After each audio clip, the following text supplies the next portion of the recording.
My name is Andrew Baxter, and I chose to do my 7.1 case study on Gebser versus Lago Vista Independent School District.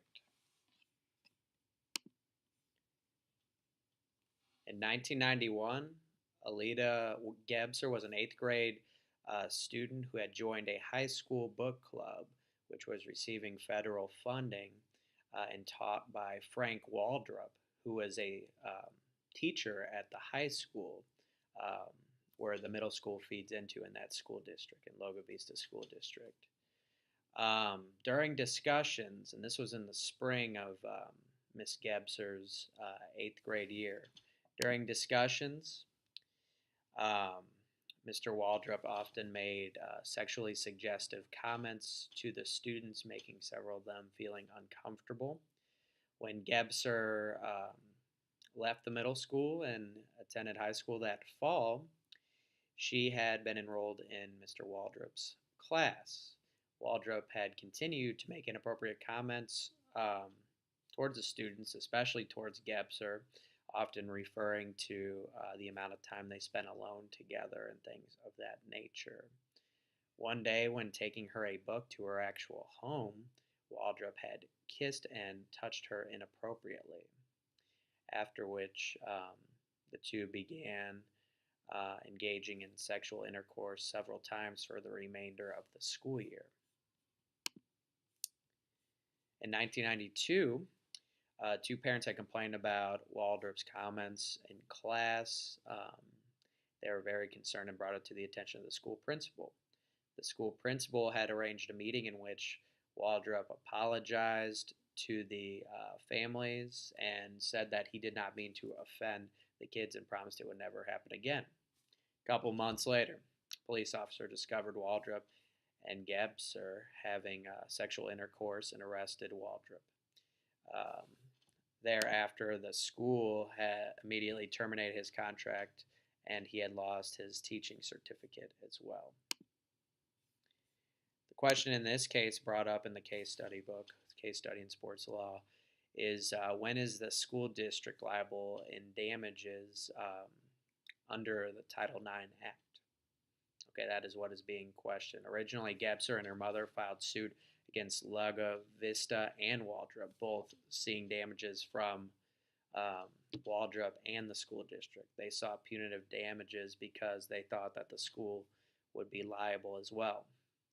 The court ruled that the school district was not liable because there was not sufficient evidence to raise suspicion. They felt that um, the act of sexual intercourse was not to the knowledge of the school district at the time. Just the only things they had against them were the original complaints, of which they handled within a closed meeting. Okay. Under the Court of Appeals, the court decided that it would go against the purposes of Title IX to permit damages recovery against the school district for a teacher's sexual harassment of a student based on constructive notice. Under Title IX, the school district only pays damages if the person with the authority has received knowledge of this and chose not to act upon these measures and failed to do so. Okay, so basically, the school district is not liable because the supervisor, the principal, was not aware of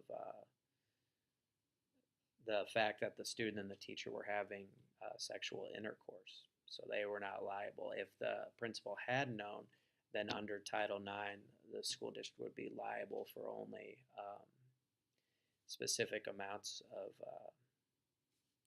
damages. Okay. So, in doing so, the court addressed that the school district had failed to publicize and enforce a proper policy when dealing with sexual harassment claims. They just handled it in a closed door meeting. There was no written policy. In the end, the school district will not be held accountable for a teacher's sexual harassment. The teacher will be prosecuted as an individual. I found this very interesting. It reminds me of with Penn State with all the Jerry Sandusky stuff and just the libel action and the knowledge going on there, in which the supervisor was aware of the situation and choose to ignore it. It reminded me a lot of that. Um, and Title IX is very specific until um, the Congress and Senate address it. There probably will not be any changes to that rule, especially with judgment calls.